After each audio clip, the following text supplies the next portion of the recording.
忘掉其他动作。在一片安静的山顶，万事皆可怜。耶！我被机会注意点差。成为凯神了！在这。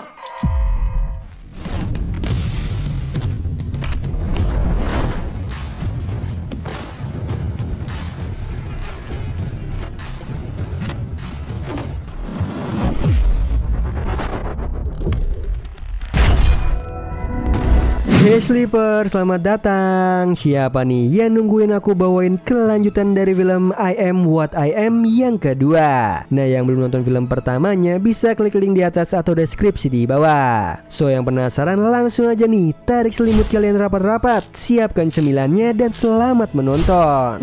Terlihat ada Chuan, Mao, dan juga Ko. Mereka bertiga tengah merantau ke Shanghai untuk mencari pekerjaan yang lebih baik dan untuk biaya pengobatan ayahnya yang sedang sakit. Di sana mereka melihat ada acara kungfu yang diselenggarakan oleh perguruan kungfu yang namanya sedang merosot belakangan ini. Dikarenakan kebutuhan, alhasil mereka pun melamar ke acara tersebut dengan harapan bisa diterima dan bekerja apa saja. Beruntungnya mau diterima nih, dan ia harus menjadi partisipan yang harus melawan Zhang Wei sebagai guru kungfu di perguruan itu. Acara ini diselenggarakan untuk menaikkan popularitas perguruan mereka, dan itu sempat berhasil. Banyak hadirin yang datang bersorak-sorai memuji kehebatan Zhang Wei. Sampai akhirnya datanglah Xiao Zhangyang yang mengajak duel Zhang Wei dan menyuruhnya untuk melepaskan kacamata hitamnya.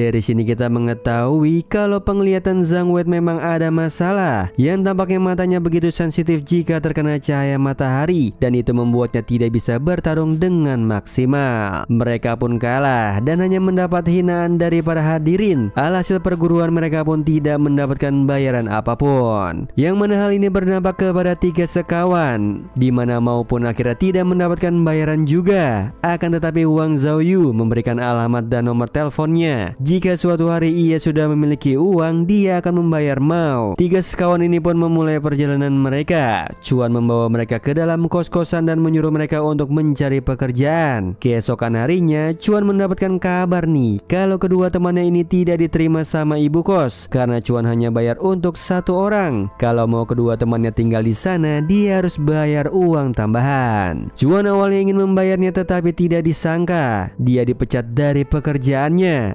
Hasil dia tidak bisa membayarnya, dan mereka pun bertiga akhirnya menjadi gelandangan. Chuan pun akhirnya mendatangi alamatnya Zhaoyu karena dia sangat membutuhkan uang dan dia perlu menagih bayarannya. Di sana dia melihat Zhaoyu sedang dipalak oleh beberapa preman wilayah sana nih, dan tampaknya mereka itu tidak suka dengan keberadaan perguruan Kyuzen. Untuk mengurangi pesaing, mereka pun harus melakukan cara-cara kotor nih agar bisa menjadi perguruan yang nomor 1. Sayangnya Chuan datang di waktu yang salah. Dia pun akhirnya terlibat ke dalam masalahnya Zhaoyu.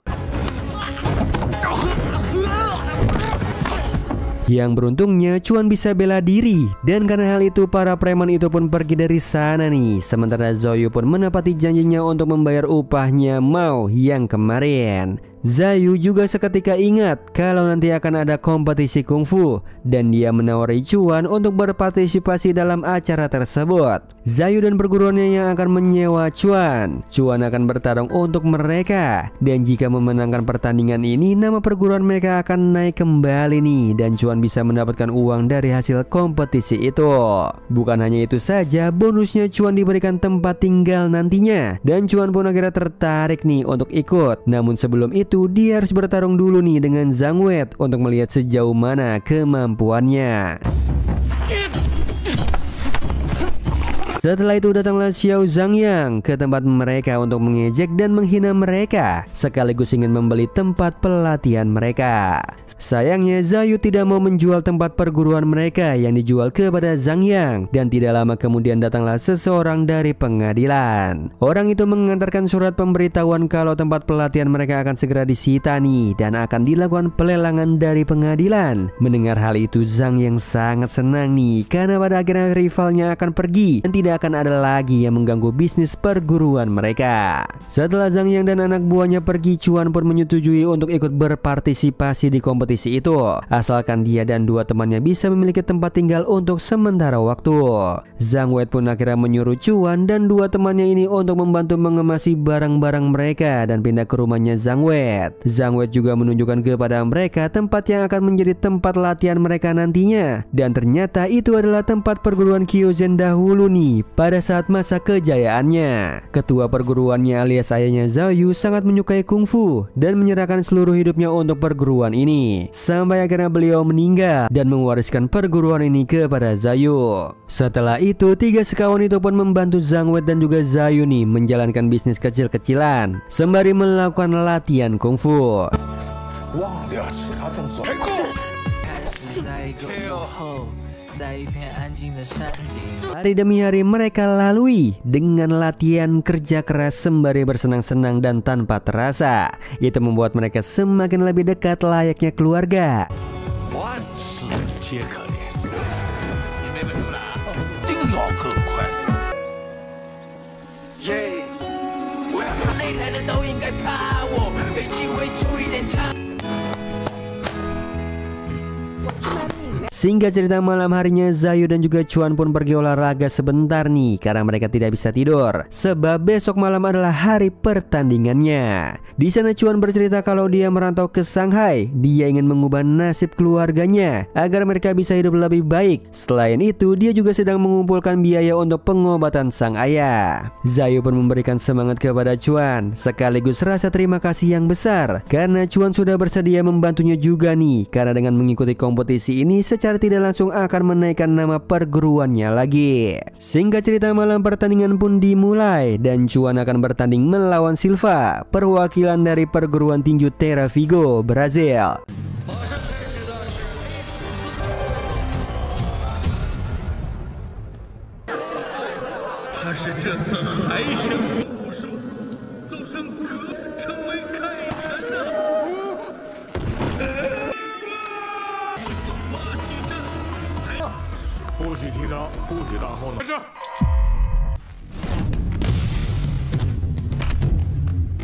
Di awal pertarungan terlihat kalau Silva sangat memimpin pertandingan ini dan banyak hadirin terutama Zhang Wei akhirnya meremehkan Chuan. Bahkan Zhang Wei sendiri merasa pesimis jika Chuan bisa memenangkan pertandingan ini. Selain dari perbedaan kekuatan yang jauh, masa waktu pelatihan mereka yang sangat singkat hanya 3 bulan itu juga menjadi faktor kenapa Chuan belum sepenuhnya mampu melawan Silva. Setelah hampir KO, Chuan pun bangkit lagi nih dan berusaha melawan balik Silva. Yang hebatnya Chuan berhasil lanjut ke ronde kedua. Dia sempat mematahkan prediksinya Zhang Wei nih dan para juri yang awalnya mereka pikir Chuan akan berakhir di ronde pertama. Namun justru Chuan berhasil bertahan di ronde pertama dan menurut Zhang Wei kini giliran Chuan untuk menyerang balik Silva karena kelihatannya Silva sudah kehabisan tenaga.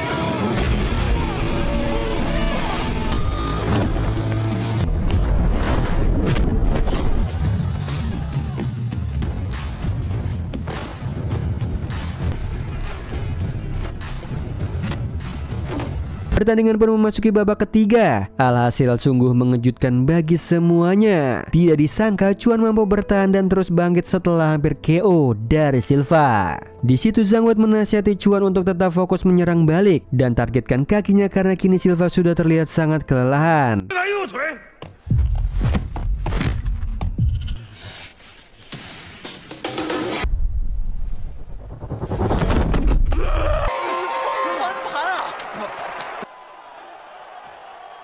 Hebatnya Chuan berhasil memenangkan pertandingan itu dan berhasil maju ke babak selanjutnya. Sponsor dari perguruan Jingxin pun berfoto bersama dengan mereka, memberikan tiket sebagai simbolis kalau Chuan berhasil memasuki babak selanjutnya. Yang selanjutnya kini pertandingan grup B, Zhang Yang dari Jinjin versus Peng Fei dari perguruan Feng Fei. Dan mereka menyaksikan pertunjukan lewat televisi. Zhang Wei bercerita kalau dulunya perguruan mereka ini sangat terkenal dan dia sebagai murid nomor 1 di perguruan Kyuzen sangat dikenal oleh banyak orang. Sementara perguruan Jingxin Meskipun saat itu masih belum seterkenal sekarang dan muridnya hanya Zhang Yang, hanya saja mereka melakukan hal-hal curang dengan memanipulasi banyak orang dan mengatakan kalau bela diri tradisional itu tidak sehebat tinju, dan mereka mulai melakukan adu tanding antar perguruan dan menunjukkan kehebatan. Banyak dari perguruan bela diri tradisional kalah dari Zhang Yang dan reputasi bela diri tradisional semakin terpuruk. Hal ini menyebabkan Ba Xiaowu, ayahnya Zhao Yu alias guru kungfu mereka, menjadi kepikiran akan hal itu dan menjadi sakit. Zhang Wei berupaya untuk mempertahankan bela diri tradisional dan menunjukkan kepada semuanya nih kalau bela diri tradisional masih lebih baik daripada tinju. Namun hasilnya adalah kekalahan yang telak. Zhang yang melukai matanya dan karena itulah penglihatannya terganggu. Semakin hari nama perguruan mereka semakin merosot. Sejak saat itu Zhang Wei berupaya mencari tentang kelebihan tinju dan memadukannya dengan kungfu. Dia terus mencari teknik-teknik yang bisa dikombinasikan ke kungfu agar bela diri tradisional tidak punah. Ia berupaya untuk tetap mempertahankan nilai-nilai tradisional kungfu,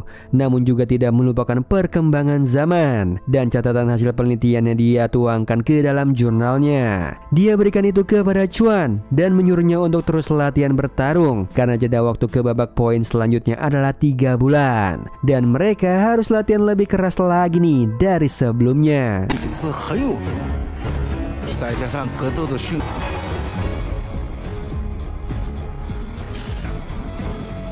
在规则下战胜对手，打力，剑。 Singkat cerita, tidak terasa waktu telah berlalu dan nama Chuan kian terkenal dan menjadi perbincangan publik karena ia berhasil memenangkan 3 pertandingan. Sementara itu di grup B, Zhang yang juga berhasil mendapatkan perhatian publik dengan kemenangan-kemenangannya. Zhang Wei mengatakan kini lawan terdekat mereka yang harus mereka takuti adalah petarung dari Thailand, bukan Zhang Yang, karena petarung itu dengan Chuan berada dalam grup yang sama. Kalau Chuan mau mendapatkan peringkat 4 besar, minimal Chuan harus menjadi juara grup dulu, dan itu harus menang dari pertarungan Thailand tersebut. Zhang Wei pun memiliki ide untuk meminta kepada para senior bela diri tradisional nih kenalan-kenalannya untuk mengajarkan Chuan beberapa teknik mereka. Tujuannya agar Chuan bisa mempelajari banyak teknik seperti teknik akupuntur untuk mengetahui titik lemah lawan. Tetapi sayangnya tidak ada senior yang bersedia membantu. Mereka sudah terlena dengan pekerjaan mereka saat ini dan sudah sangat yakin kalau bela diri tradisional tidak akan bisa mengalahkan tinju. Zayu pun datang dan meminta waktunya Chuan sebentar karena mereka ingin bertemu dengan seorang investor yang katanya ingin membantu perguruan mereka. Namun syaratnya investor itu ingin bertemu dengan Chuan dulu. Tidak disangka ternyata investor itu adalah Jinxin, pemilik perguruan Jinxin, dan dia menawari kerjasama dengan Zayu. Dia ini bersedia membayar semua utangnya Zayu sehingga tempat latihan mereka tidak disita, dan dia juga akan memfasilitasi semua kebutuhan perguruan dan memberikan dana investasi kepada Zayu. Dengan syarat Zayu harus memasang papan nama Jinxin, dan tentu saja Zayu tidak mau nih. Dia menolak tawaran tersebut dan pergi dari sana. Di situ Chuan pun akhirnya menemani Zayu yang tengah bersedih dan kesal sembari istirahat sejenak dari latihannya. Mereka pun menghabiskan waktu bersama di taman bermain, dan sore harinya mereka menikmati pemandangan di kincir angin. Setelah itu keduanya pun sama-sama membuat harapan di sana nih, dan sama-sama berharap agar mereka bisa mendapatkan kemenangan di pertandingan ini. Singkat cerita, beberapa waktu berlalu dan pertandingan telah dimulai. Kini Chuan tampaknya sudah mulai terbiasa dengan tinju dan terus latihan dari waktu ke waktu. Bahkan namanya juga sudah terkenal, dan dia dikenal karena teknik jurus tendangan kakinya yang mematikan dan bisa membuat lawan sampai KO. Sementara Jinxin dan Zhang Yang pun mulai terganggu dengan ketenarannya Chuan dan mulai waspada terhadap mereka. Sepertinya jika mereka bertemu di ring, ini akan menjadi pertarungan yang dipenuhi dengan rasa dendam. Kini malam pertandingan babak poin terakhir pun dimulai. Sorak-sorai dari para hadirin pun mulai meriah dan ramai karena mereka juga menampilkan pertunjukan barongsai. Chuan kini akan bertarung melawan Arsan, petarung dari Thailand. Dan jika Chuan bisa memenangkan pertandingan ini, setidaknya Chuan bisa mendapatkan peringkat 4. Yang sepertinya Arsan ini bukan lawan yang mudah. Melihat dari track recordnya, dia telah memenangkan 128 pertandingan dan 10 kalah, termasuk 65 KO diantaranya. Pertarungan dengan Arsan pun dimulai.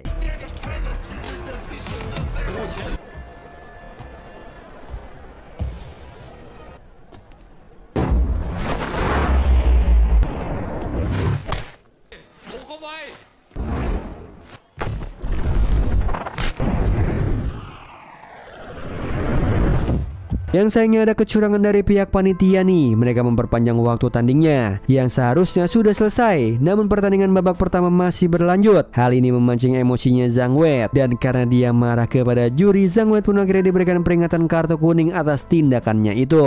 Zhang Wei menasihati Chuan untuk tetap fokus dan jangan takut dan hindari gerakan sikunya. Pertandingan babak kedua pun akhirnya dimulai.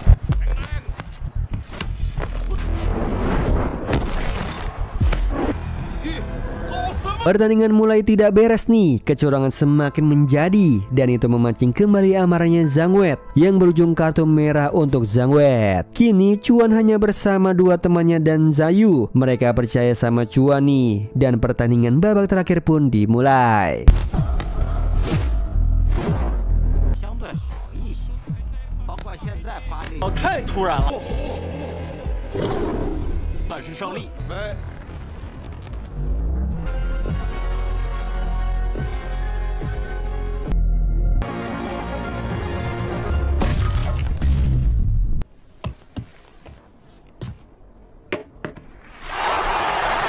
Tidak disangka Chuan berhasil memenangkan pertandingan ini berkat latihan dan kerja kerasnya dan juga tekadnya yang kuat, juga dukungan dari orang-orang terdekat. Dia pun mampu melewati rintangan itu.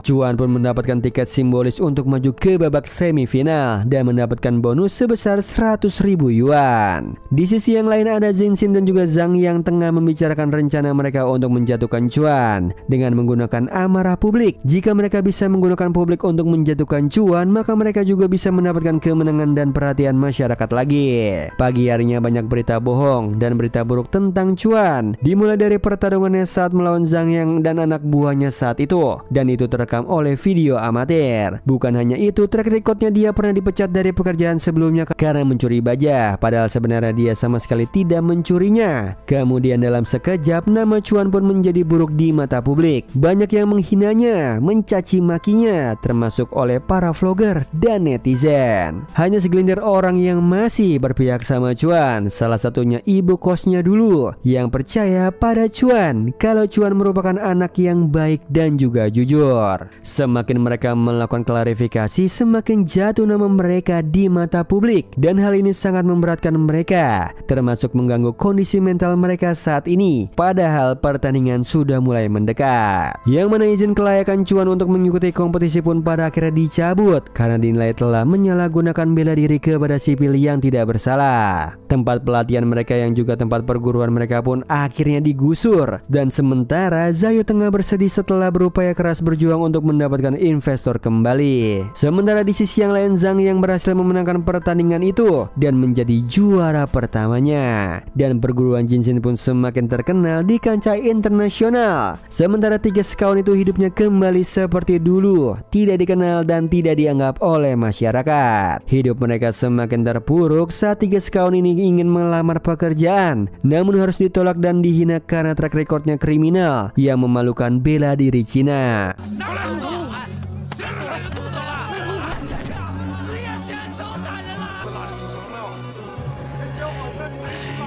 Mereka pun akhirnya memutuskan untuk sama-sama kembali ke kampung halaman mereka dan berpisah untuk memulai kehidupan yang baru lagi.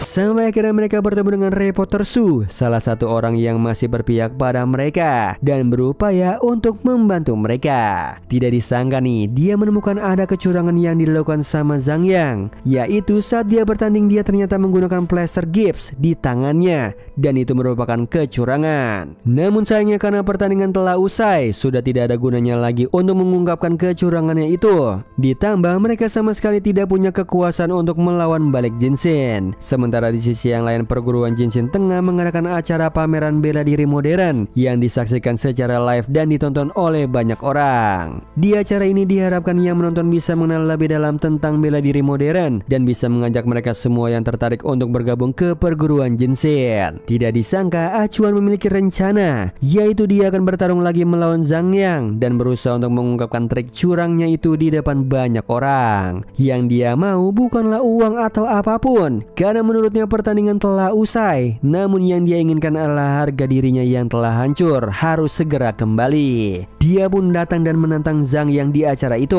ditemani oleh dua temannya itu. Yang beruntungnya Zhang Yang terpancing emosi nih karena merasa direndahkan karena menolak pada awalnya. Zhang Wei meyakini kalau di pertandingan ini Zhang Yang akan menggunakan bubuk plester lagi karena dia tahu kalau Jing Zhen tidak suka dengan kekalahan. Pertandingan antara Zhang Yang versus Chuan pun dimulai dan disaksikan oleh banyak orang yang diliput oleh media.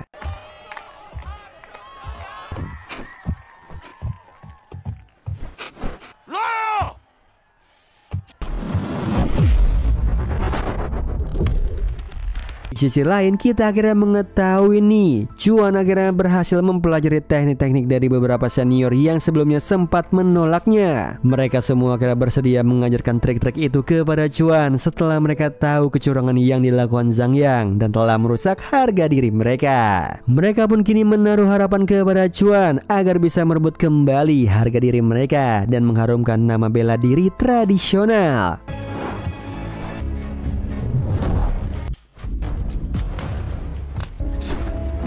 Tujuan Chuan di pertandingan ini bukanlah untuk menang, melainkan untuk mengungkapkan kecurangan yang dilakukan sama Jin Xin dan juga Zhang Yang. Semakin dilihat dan diamati, Chuan semakin yakin kalau Zhang Yang memang menggunakan bubuk plester di sarung tinjunya. Sampai akhirnya semuanya pun terungkap. Sarung tinjunya Zhang Yang pun robek dan seluruh si bubuk plester keluar dari sana. Hal ini disaksikan oleh banyak orang dan setelah disorot oleh media, banyak yang melihatnya sangat terkejut nih. Mereka tidak menyangka jika Zhang Yang ternyata selama ini menggunakan bubuk plester untuk bertarung. Hal inilah yang membuat pukulannya semakin kuat. Kesal dan malu karena kecurangannya sudah ketahuan, Zhang Yang pun akhirnya menentang ulang Chuan nih dengan melepas sarung tinjunya.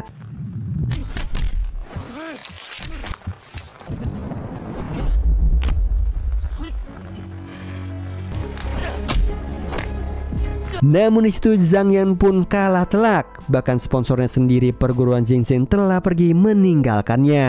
Namun mereka pun akhirnya mendapatkan karmanya. Pertandingan kompetisi sebelumnya sedang diselidiki ulang akibat kejadian ini. Kini setelah kejadian tersebut menjadi titik balik nih bagi mereka semua. Chuan dan yang lainnya pun berhasil mendapatkan sponsor utama mereka yang sangat menghargai nilai-nilai tradisional. Sementara itu di sisi yang lain, para senior bela diri tradisional pun mulai berani nih untuk memperkenalkan bela diri tradisional mereka lagi. Zayo pun mendapatkan kabar kalau perguruan mereka dan tempat latihannya sudah kembali lagi. Sementara itu di sisi yang lain, Chuan dan dua sahabatnya itu dan juga kedua orang tuanya serta Zhang Wei sedang menikmati kebahagiaan mereka. Oh iya Sleeper, kalian bisa follow nih Instagram kita di @temantidur.ytb atau @handyalfat. So Sleeper, itu tadi video kita kali ini. Semoga kalian suka sama videonya. Aku Hendy pamit. Happy nice dream and ciao.